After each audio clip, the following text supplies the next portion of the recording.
Hi there, viewers, and welcome back to our third part of the video.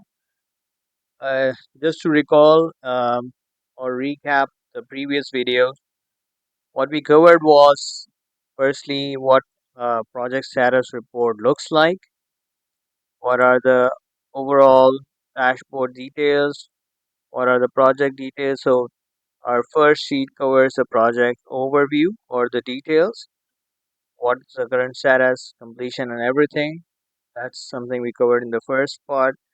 And then I introduce you to all of these tabs in my video. In second part, we dive a bit in depth on this first dashboard that we have, how it works, and how each of these sheets play a part in creating this dashboard. So today we'll be taking you further into this project status report.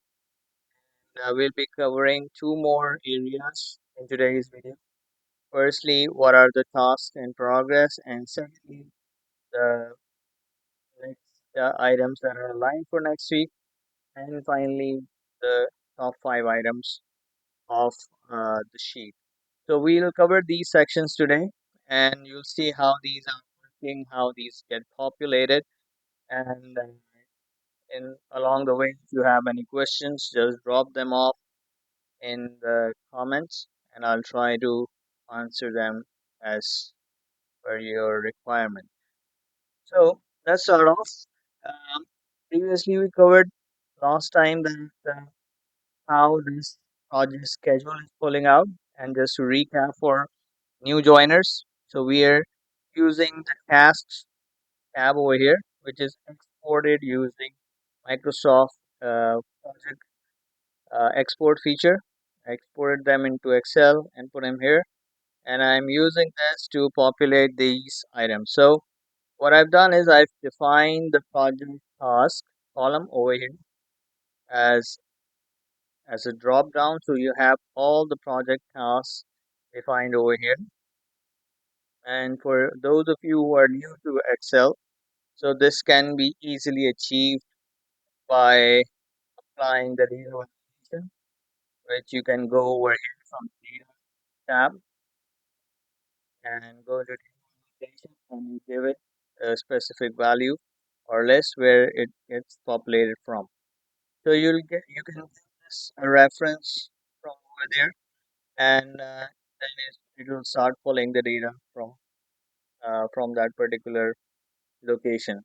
And what happens is I simply select the required task from the project plan, and rest of the details get pulled off directly from there, including the progress and everything.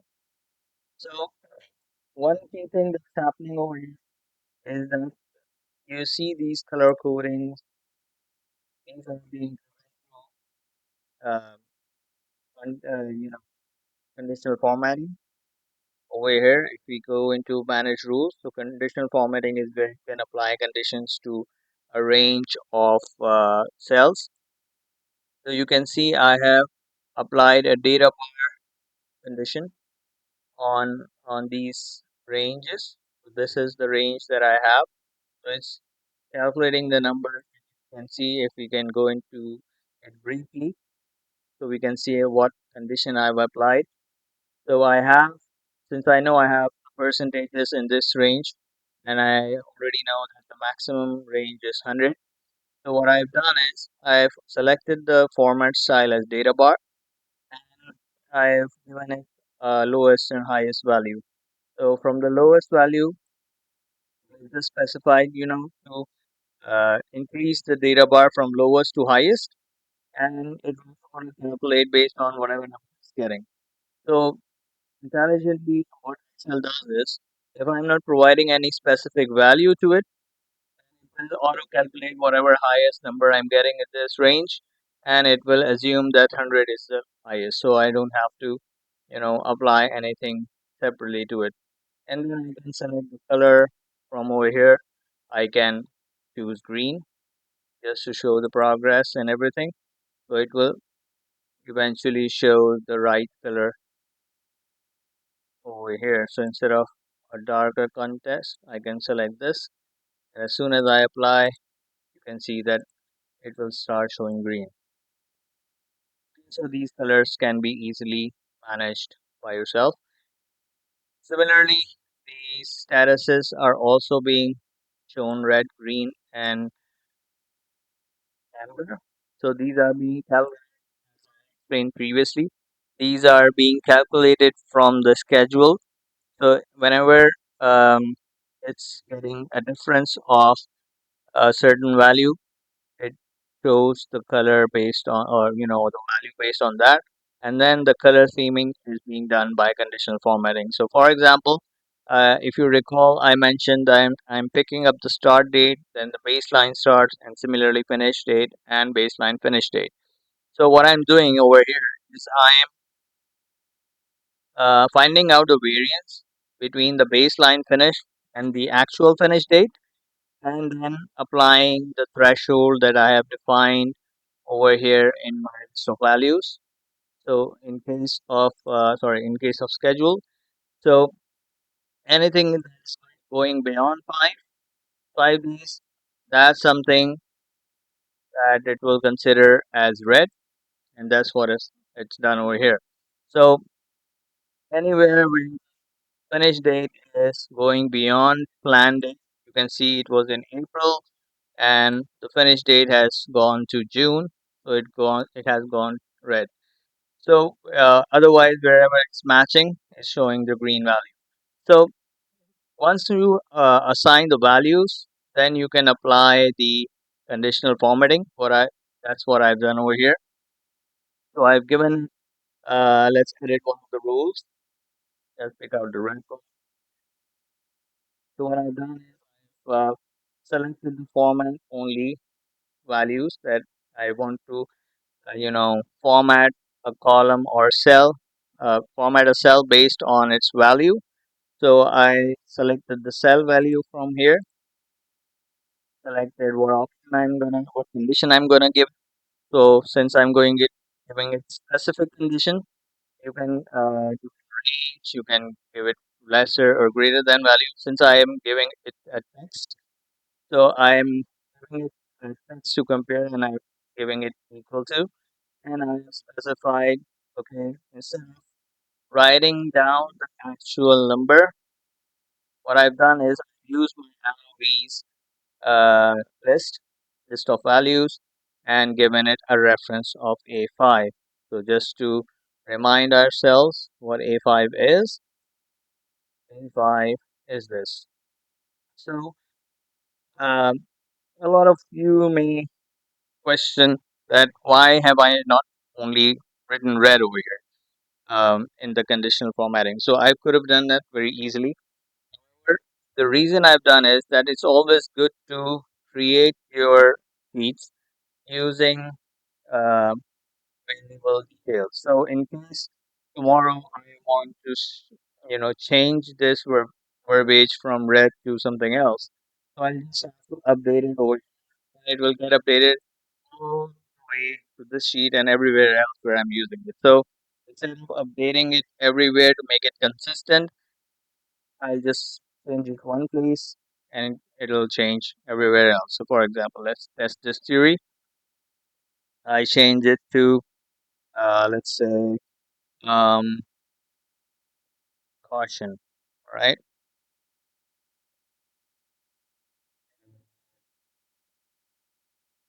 Okay. Hide this. Mhm. Wherever it was red, it changed to caution. So it's easy for me to simply apply the change in one place and it gets applied to the zillion other places it's being used. So this allows for consistency, and it ensures that whatever sheet you're creating remains consistent across the board. So I don't have to change it in 3, 4 tabs. I just change in one value and it gets applied everywhere. So that's one way of, it's kind of a tip that, whenever you're applying such conditions, try to use, list of values or master sheet where you put all the specific details that are constantly being used across your data, so you can cross refer to one place instead of typing those in every now and then. Okay, now let's proceed to our next section, which is the task in progress and achieved. So this section is pretty straightforward. No high-fi formulas right over here. So I've given this, you know, some space to the project manager over here to list down the task in free text. Excuse me. And you can see over here, simply giving some space. You can have as many rows as you want, but as I mentioned earlier, it's always better to provide a brief and concise version of things instead of giving a essay of details. So that actually, diverts the focus of the reader or whoever is reviewing this report. So it always has to be, you know, specific information, the key items that are in progress that is important for the stakeholders. It's always important to keep that in mind, the perspective of a stakeholder. So only you list down tasks that are currently in progress and which have been achieved. So how you update, you mention the task name over here, and after that, select whether it was completed or is it yet to start. And then you define the owners over here and specify any remarks and then move forward. So this is a pretty straightforward section where you can list down all your tasks that are ongoing and have been achieved in the current week.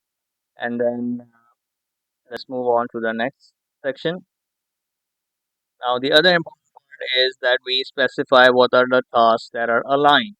So we list down the tasks that we're envisioning to be happening in the coming week, and these are the actual dates, and the actual uh, task names of the project plan over here.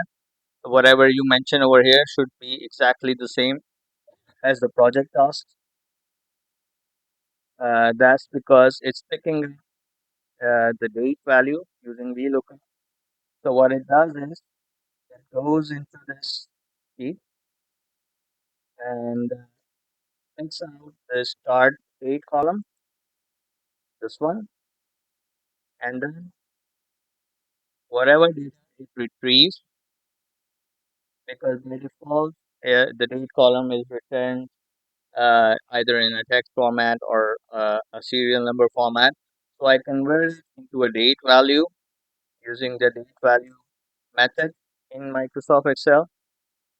So what that does is whatever data it's getting, it converts it into a date format and shows it over here. So that's why if you see, let's see resource mobilization in tasks, it should be here. All right.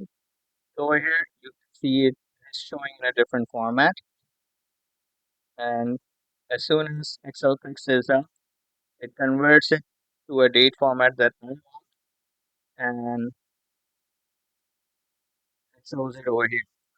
And then I can specify ideally these would be yet to start, but some of the tasks are either in progress, so you can also show in progress over here.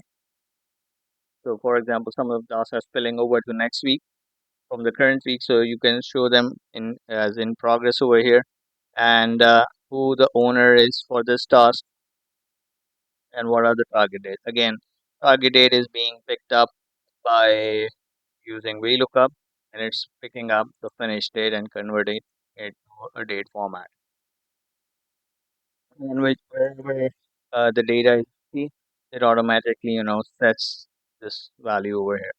So this is pretty simple. Just to make sure that you're putting the right uh, data over here, and also have a drop uh, selected over here. So similar to what were doing earlier.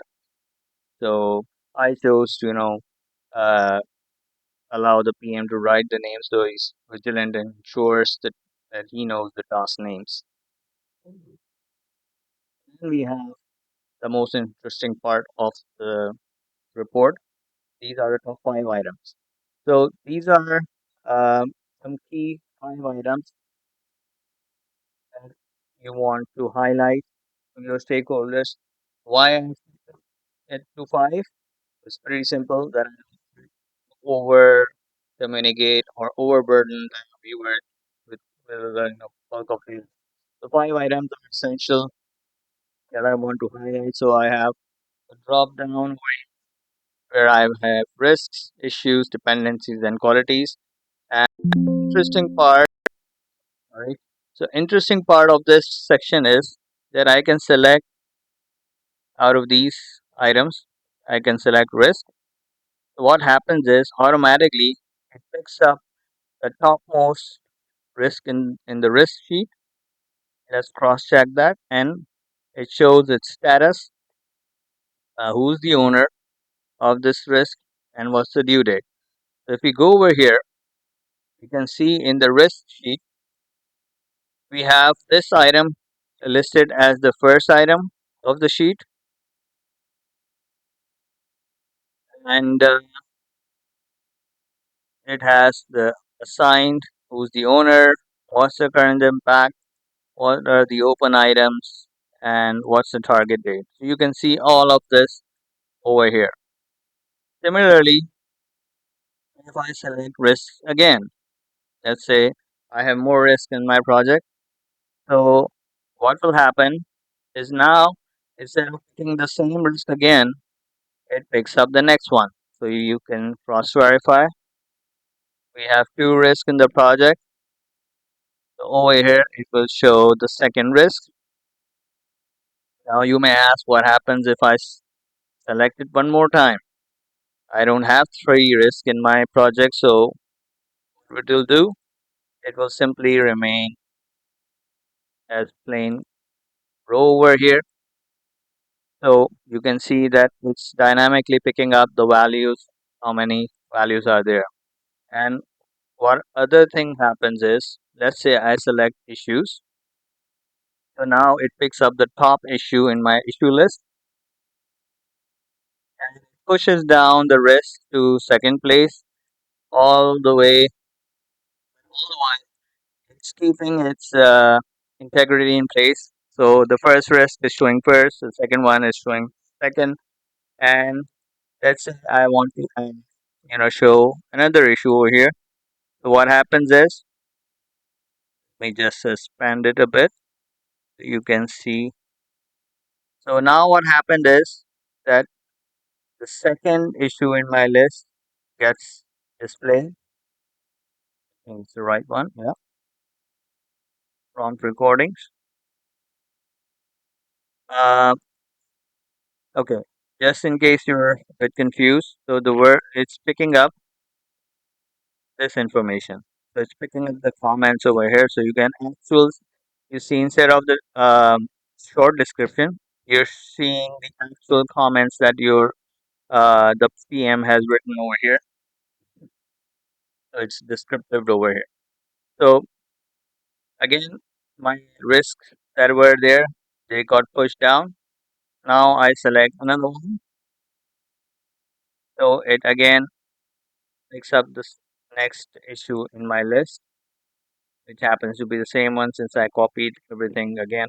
So in case we need to make sure that this is the different one, let me just mention third issue here, and it will show similarly over here. So that's something that it's doing. And similarly, if I add a dependency in the mix, say 2 issues are enough. So I want to show the rest up front. Then I want to show the issues. Then I want to show dependencies, couple of dependencies, and then I want to show quality. So you can see that it's pulling up the first risk, the first issue. We have dependencies. quality is pretty much empty right now. So I haven't pulled up anything over here. And I show another dependency. So it's showing the statuses as per their actual list. So over here is showing the pending ones. So one key thing that it does, that it only considers the high risk or high um, issues. So for example, in the risk, I change this to low. I will consider there no risk in the sheet. So that means um, so this is something that deliberately done.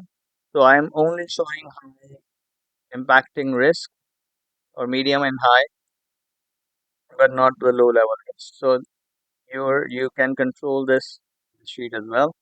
So it's showing this data based on the dynamically selected value over here.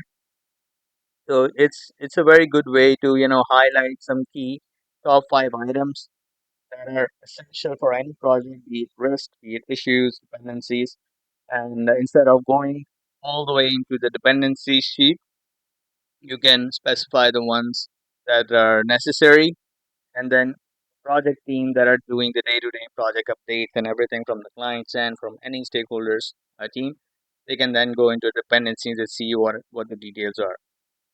But from the management point of view, it's very essential to give a bird's eye view and see what are the key top five items. And similarly, we have a graph over here. So it's showing the risks, issues, and dependencies in one place. Let me just expand it a bit so it's aligned with the cell. So it's showing how many risks are open in the sheet. So I changed it to low and high. Changed one to medium. Similarly, it gets updated over here. It's showing how many risks I have, how many risks are assigned to vendor. So let me um, assign both of them, and you can see it will show a segregation that the blue one is the SMJ-Tech or the client, and the vendor is red. So similarly, we have issue segregation and the high level view of the dependencies. So this one sheet is giving you a bird's eye view of the project status and how it works. You can also see the quality over here. I think last time round kept it empty. So over here it's working in the same manner. Any issue that's opening up, you can use a bug report as well. You can see how many high and medium low items are there in the play, and you can gauge your project quality based on that. Over here you can see that it's changing to amber, green, and red. So this was the video, and I hope this will be helpful for you. And I think the interesting part is to understand this part of the sheet, which is using, if you can see, it's using an extensive formula which is embedded with one another function of Excel. So it's using them to ensure it's pulling up the right data, and it's utilizing these risks um, that are there in the project or dependencies or issues so that you can easily select and out from one of them. So only the thing is, a lot of you either want to create this sheet by themselves, or I can also provide this to you for a nominal cost. Since it's already prepared, you can uh, get a template from me if you need. And until our next video, keep your thinking caps on. And if you have any questions or suggestions that that's something you want to see related to this project status report, I'll try to cover in my upcoming videos or the next part of this video. So please take care of yourselves and take care and bye.